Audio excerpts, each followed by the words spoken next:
നമസ്കാരം. സുരേഷ് ഗോപിയുടെ ആൺമക്കൾ അച്ഛനെ പോലെ തന്നെ അഭിനയത്തിന്റെ പാതയിലാണ്.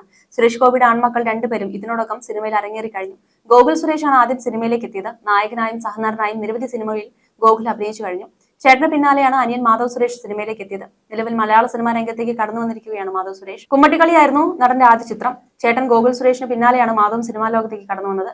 കരിയറിൽ പൂർണ്ണ പിന്തുണ നൽകിക്കൊണ്ട് സുരേഷ് ഗോപി ഒപ്പമുണ്ട്. സോഷ്യൽ മീഡിയയിലും പലപ്പോഴും ഈ താരകുടുംബത്തിന് നേരെ വരാറുണ്ട്. ചേട്ടൻ ഗോകുൽ സുരേഷും പിതാവ് സുരേഷ് ഗോപിയും മാധവന് പിന്തുണ നൽകിക്കൊണ്ട് ഒപ്പം തന്നെയുണ്ട്. സിനിമാ ലോകത്ത് ദിലീപ്, ജയറാം എന്നീ താരങ്ങളുടെ കുടുംബമായി വലിയ ആത്മബന്ധം മാധവനും കുടുംബത്തിനുമുണ്ട്. ഇതേക്കുറിച്ച് ഏറ്റവും പുതിയ അഭിമുഖത്തിൽ മാധവ് പറഞ്ഞ വാക്കുകളാണ് ഇപ്പോൾ സോഷ്യൽ മീഡിയയിൽ വൈറലായി മാറുന്നത്. മാധവ് കുട്ടിക്കാലത്തെ കാവ്യയെ കാണുന്നുണ്ട്. അക്കാലത്തെ മുൻനിര നായികയായിരുന്ന കാവ്യയോട് കൊച്ചുകുട്ടിയായ മാധവന് തോന്നിയ ഇഷ്ടത്തെക്കുറിച്ച് കാവ്യയും സുരേഷ് ഗോപിയും ഒരിക്കൽ സംസാരിച്ചിട്ടുണ്ട്. കുട്ടിയായിരുന്ന മാധവ് റൂമിലേക്ക് വന്ന് രസകരമായി സംസാരിച്ചതിനെ കുറിച്ചാണ് കാവ്യ സംസാരിച്ചത്. ഇക്കാര്യം ഇന്നും കാവ്യയുടെ മനസ്സിലുണ്ടെന്ന് മാധവ് പറയുന്നു. ഈ സംഭവം കാരണം കാവ്യ ചേച്ചിയുടെ മനസ്സിൽ എനിക്ക് എന്നും സോഫ്റ്റ് കോർണർ ഉണ്ട്. ഞാൻ ആദ്യമായി ഫാനായ നടൻ ദിലീപ് അങ്കിളാണ്. 4-5 വയസ്സുള്ളപ്പോൾ CID മൂസ എപ്പോഴും കാണുമായിരുന്നു. ഇന്നും എനിക്ക് ആ സിനിമ കണ്ടാൽ ബോറടിക്കില്ല. എന്റെ അഭിപ്രായത്തിൽ ദിലീപ് അങ്കിളാണ് ഏറ്റവും വെർസറ്റൈൽ ആയ ആക്ടർ. ഏത് റേഞ്ചിലുള്ള റോളും ഏത് ടൈപ്പ് റോളും അതിന്റെ ജസ്റ്റിസ് കൊടുത്ത് വൃത്തിയായി ചെയ്യും. തുടരെ 32 ഹിറ്റുകൾ അദ്ദേഹത്തിനുണ്ട്. നിസ്സാര കാര്യമല്ല. രണ്ടാമത് വരുന്നത് മലയാളത്തിലെ സൂപ്പർ താരങ്ങളാണ്. ആ റെക്കോർഡ് മറ്റാർക്കും തകർക്കാനായിട്ടില്ലെന്നും മാധവ് സുരേഷ് പറയുന്നു. ജയറാം അങ്കിളിനും ഫാമിലിക്കുമൊപ്പമാണ് സിനിമാ കുടുംബങ്ങളിൽ ഏറ്റവും കൂടുതൽ സമയം ചെലവഴിച്ചിട്ടുള്ളത്. പാർവതി ജയറാം അച്ഛന്റെ സഹോദരിയെ പോലെയാണെന്നും അപ്പച്ചി എന്നാണ് വിളിക്കാറെന്നും മാധവ് സുരേഷ് പറയുന്നു. പ്രതിസന്ധി ഘട്ടങ്ങൾ പരസ്പരം താങ്ങാവുന്നവരാണ് രണ്ട് കുടുംബങ്ങളുമെന്നും മാധവ് സുരേഷ് വ്യക്തമാക്കി. ദിലീപിന്റെ മകൾ മീനാക്ഷിയെക്കുറിച്ചും മാധവ് സുരേഷ് സംസാരിച്ചു. എന്റെ സോഷ്യൽ മീഡിയ ഭാര്യ എന്നാണ് വിളിക്കുന്നത്. ഞങ്ങൾ അതേക്കുറിച്ച് തമാശ പറയും. എന്റെ വളരെ നല്ല സുഹൃത്താണ് മീനാക്ഷി. സംഭാഷണങ്ങൾ ബുദ്ധിമുട്ടല്ല. വളരെ ശാന്തമായ പ്രകൃതക്കാരിയാണ്. ഞാൻ അങ്ങനെയല്ല. എന്റെ പല സുഹൃത്തുക്കളും വളരെ ശാന്തരാണ്. അതേപോലെ വളരെ നല്ല ഫ്രണ്ടാണ്. ദിലീപിന്റെയും സുരേഷ് ഗോപിയുടെയും മക്കളാണെന്ന കാര്യം കണക്ട് ചെയ്താണ് ഗോസിപ്പുകൾ വരുന്നത്. ഞങ്ങൾ രണ്ടുപേരുടെയും പ്രായം 25 വിനോദത്തിന് വേണ്ടി വരുന്ന ഇത്തരം ഗോസിപ്പുകൾ കാര്യമാക്കുന്നില്ലെന്നും മാധവ് സുരേഷ് പറയുന്നു. തന്റെ പ്രണയത്തെക്കുറിച്ച് മാധവ് പറഞ്ഞിരുന്നു. തനിക്ക് ഒരാളോട് ഇഷ്ടമുണ്ട്. എന്റെ മാതാപിതാക്കൾക്ക് റിലേഷൻഷിപ്പിനെ കുറിച്ച് അവരുടേതായ കാഴ്ചപ്പാടുണ്ട്. വിവാഹത്തെക്കുറിച്ച് കാഴ്ചപ്പാടുണ്ട്. പക്ഷെ അവരുടെ കാഴ്ചപ്പാടുകൾ നമുക്ക് മേൽ അടിച്ചേൽപ്പിക്കാറില്ല എന്ന് വെച്ച് ഞങ്ങളെ തുറന്നു വിട്ടിരിക്കുകയല്ല. അവർക്ക് കുറച്ച് പ്രതീക്ഷകളൊക്കെ ഉണ്ട്. ഞങ്ങൾ മനുഷ്യരാണെന്നും സ്വന്തമായ തീരുമാനങ്ങൾ എടുക്കാൻ കഴിവുള്ളവരാണെന്നും അവർക്കറിയാം. ഇതുവരെ അങ്ങനെ ഞങ്ങൾക്ക് മേൽ നിയന്ത്രണമൊന്നും വെച്ചിട്ടില്ല. ഉപദേശം തരും. പൊട്ടത്തരം കാണിക്കരുതെന്ന് പറയുന്നത് തെറ്റാണെന്ന് കരുതുന്നില്ല. ഒരു ശരാശരി ഇന്ത്യൻ ഫാമിലിയിൽ നിന്നും കിട്ടുന്നതിനേക്കാൾ കൂടുതൽ സ്വാതന്ത്ര്യം എനിക്കും സഹോദരങ്ങൾക്കും കിട്ടിയിട്ടുണ്ട്. ഭാഗ്യയുടെ വിവാഹം ഞങ്ങളുടെ വീട്ടിൽ ആദ്യ വിവാഹമായിരുന്നു. ഒരു മിക്സഡ് ഫീലിംഗ് ആയിരുന്നു ആ സമയത്ത്. ശ്രേയസിനെ 9 വർഷമായി അറിയാം. നമ്മുടെ കൂടെയുള്ള ഒരാളായി തന്നെയാണ് തോന്നിയത്. വീട്ടിൽ ഏറ്റവും കൂടുതൽ സ്പോയിൽ ആയിട്ടുള്ളയാൾ ഭാവനയാണ്. അതിനുശേഷം ഞാനും. ഒരു 3-4 വർഷം മുൻപ് വളരെ അധികം സംസാരിച്ചിരുന്ന ഒരാളാണ് ഞാൻ. എന്നാൽ ഇപ്പോൾ വേണ്ട കാര്യം മാത്രം പറയും. ആളുകൾക്ക് മനസ്സിലാകുന്നുണ്ടെങ്കിൽ അത് മതിയല്ലോ. അച്ഛന്റെയും അമ്മയെയും റിലേഷൻഷിപ്പ് എന്നെ വളരെയധികം സ്വാധീനിച്ചിട്ടുണ്ട്. അച്ഛൻ കൊണ്ടുവരും, അമ്മ അത് നിലനിർത്തുമെന്നും മാധവ് പറഞ്ഞു. സിനിമ എനിക്ക് ഒരിക്കലും ഒരു ആഗ്രഹവും സ്വപ്നവും അല്ലായിരുന്നുവെന്നുമാണ് മാധവ് നേരത്തെ പറഞ്ഞിരുന്നത്. 19-ാം വയസ്സ് തൊട്ട് എനിക്ക് സിനിമാ അവസരങ്ങൾ വന്നിരുന്നു. 22 ആയപ്പോഴാണ് ഞാൻ JSK എന്ന എന്റെ ആദ്യ ചിത്രം ചെയ്തത്. ഒരു പരിധിയിൽ കൂടുതൽ നമ്മളെ തേടി എന്തെങ്കിലും അവസരങ്ങൾ വന്നാൽ അതിനെ റിജക്ട് ചെയ്താൽ പിന്നെ അങ്ങനെ ഒരു അവസരം പിന്നെ ഉണ്ടാകില്ല.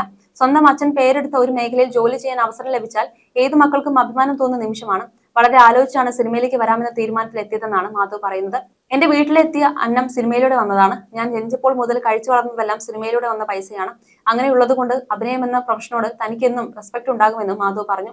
അടുത്തിടെ Janaki versus state of India എന്ന ചിത്രത്തിന്റെ ട്രെയിലർ ലോഞ്ചിന്റെ പെരുമാറ്റത്തിന് സോഷ്യൽ മീഡിയയിൽ കനത്ത ട്രോളുകൾ നേരിടേണ്ടി വന്നിരുന്നു മാധവ് സുരേഷിന്.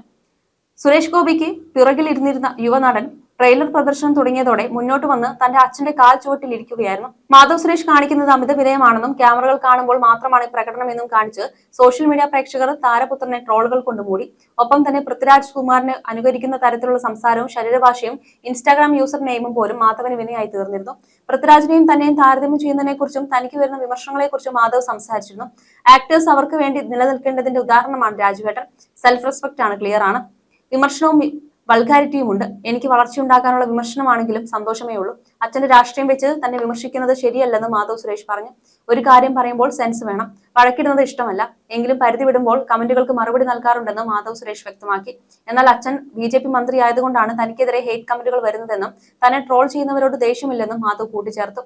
അവരുടെ വിലപ്പെട്ട സമയം എന്നെ ശ്രദ്ധിക്കാനും എന്നെ ട്രോൾ ചെയ്യാനും ഉപയോഗിക്കുന്നുണ്ടല്ലോ എന്ന് അദ്ദേഹം പറയുന്നു. എന്നെ ഞാൻ ആക്കിയത് എന്റെ കുടുംബമാണ്. ഒരു കാരണവുമില്ലാതെ ഞാൻ ആരോടും വഴക്കിടാറില്ല. ഒരാളോട് മോശമായി പെരുമാറിയിട്ട് അവരിൽ നിന്ന് നല്ല പെരുമാറ്റം പ്രതീക്ഷിക്കുന്നത് ശരിയല്ല. എന്റെ അച്ഛൻ BJP മന്ത്രിയായത് ഈ നാട്ടിൽ പലർക്കും സഹിക്കുന്നില്ല. അതാണ് അച്ഛനോടും ഞങ്ങളോടും ഒക്കെ ആൾക്കാർക്ക് വെറുപ്പ് തോന്നുന്നതെന്ന് മാധവ് സുരേഷ് ആരോപിച്ചു. പുതിയ കാർ വാങ്ങുന്നതുമായി ബന്ധപ്പെട്ട കമന്റുകളെ കുറിച്ചും താരം പ്രതികരിച്ചു. അച്ഛനാണോ മോനാണോ എടുത്തത്, സ്വന്തം കാശിനായാൽ കൊള്ളാമായിരുന്നു എന്നാണ് അന്ന് വന്ന കമന്റ്. ഇപ്പോഴേ ക്ലാരിഫിക്കേഷൻ തരാം. ലോൺ എടുത്താണ് ഞാൻ വണ്ടി എടുത്തത്. ഞാൻ പണിയെടുത്ത് അടയ്ക്കണം. അച്ഛനുണ്ടാക്കി വെച്ചിട്ടുണ്ടല്ലോ, അതുകൊണ്ട് നിനക്ക് പണിയെടുക്കണ്ടല്ലോ എന്ന് പറയുന്നവർക്കുള്ള മറുപടി ഉണ്ടെന്ന് മാധവ് സുരേഷ് പറയുന്നു. എന്റെ അച്ഛനുണ്ടാക്കി വെച്ചത് അച്ഛന്റെ റിട്ടയർമെന്റ് ലൈഫിനാണ്, അല്ലെങ്കിൽ എന്റെ പെങ്ങൾമാരുടെ കല്യാണം നടത്താനാണ്. അത് അവർ സെക്യൂർ ചെയ്ത് വെച്ചിട്ടുണ്ട്. സാമ്പത്തികമായി ഞാൻ പരാജയപ്പെട്ടാൽ എനിക്കൊരു സഹായമായി അത് കാണും. അത് എല്ലാവർക്കുമുള്ള പ്രിവിലേജ് എന്നാണ് മനസ്സിലാക്കുന്നത്. പക്ഷേ അതിന്റെ പേരിൽ പണിയെടുക്കാതിരിക്കാൻ പറ്റില്ല. ഞാൻ എന്നെ ബിൽഡ് ചെയ്യണമെന്നും മാധവ് സുരേഷ് വ്യക്തമാക്കി. അതേസമയം തന്നെയും നടൻ സന്ദീപ് പ്രദീപിനെയും പറ്റി വന്ന താരതമ്യത്തെ പറ്റി തുറന്ന് സംസാരിച്ച് മാധവ് സുരേഷ് എത്തിയിരുന്നു. പടക്കളത്തിന് താനായിരുന്നെങ്കിൽ നന്നായിരുന്നു എന്ന ചില സോഷ്യൽ മീഡിയ പോസ്റ്റുകൾ കണ്ടിരുന്നുവെന്നും അത്തരം പോസ്റ്റുകൾ സന്ദീപ് ചേതനെ അനാദരിക്കുന്നത് പോലെയാണെന്നും മാധവ് അഭിമുഖത്തിൽ പറഞ്ഞു. പടക്കളം എന്ന സിനിമയിലെ സന്ദീപിന്റെ പെർഫോമൻസ് എനിക്ക് വളരെ ഇഷ്ടപ്പെട്ടു. 2-3 ഫേസ്ബുക്ക് പേജുകൾ മാധവ് സുരേഷ് ഈ ക്യാരക്ടർ ചെയ്താൽ നന്നായിരിക്കുമെന്നുള്ള പോസ്റ്റ് കണ്ടു. സന്ദീപ് ചെയ്ത വർക്കിനോടുള്ള ആദരവായാണ് ഞാൻ അത് കണ്ടത്. പ്രശംസിക്കുകയോ വിമർശിക്കുകയോ ചെയ്യുക, താരതമ്യം നിർത്തുക. അത്തരമൊരു പോസ്റ്റ് പങ്കുവച്ച് ഞാൻ ഇതേക്കുറിച്ച് സംസാരിച്ചിരുന്നു. അതിനിടയിൽ വന്ന കമന്റുകൾ നിങ്ങൾ തന്നെ PR ചെയ്യുന്നതല്ലേ എന്നാണ്. സന്ദീപിന്റെ പെർഫോമൻസ് എനിക്ക് വളരെ ഇഷ്ടപ്പെട്ടു. നിങ്ങൾക്ക് അഭിനന്ദിക്കാം, വിമർശിക്കാം, എന്നാൽ താരതമ്യം ചെയ്യരുതെന്നും താരപുത്രൻ കൂട്ടിച്ചേർത്തു. സുരേഷ് ഗോപി നായകനായ ജാനകി വേഴ്സസ് സ്റ്റേറ്റ് ഓഫ് കേരളയാണ് ഉടൻ പുറത്തിറങ്ങാനുള്ള മാധവന്റെ ചിത്രം. അനുപമ പരമേശ്വരനാണ് ചിത്രത്തിൽ നായികയാവുന്നത്. പ്രവീൺ നാരായണൻ സംവിധാനം ചെയ്യുന്ന ചിത്രത്തിൽ ദിവ്യ പിള്ള, ശ്രുതി രാമചന്ദ്രൻ, അസ്കർ അലി, മാധവ് സുരേഷ് ഗോപി, ബൈജു സന്തോഷ്, ജയൻ ചേർത്തല, ജോയ് മാത്യു എന്നിവരും ചിത്രത്തിൽ അഭിനയിക്കുന്നുണ്ട്.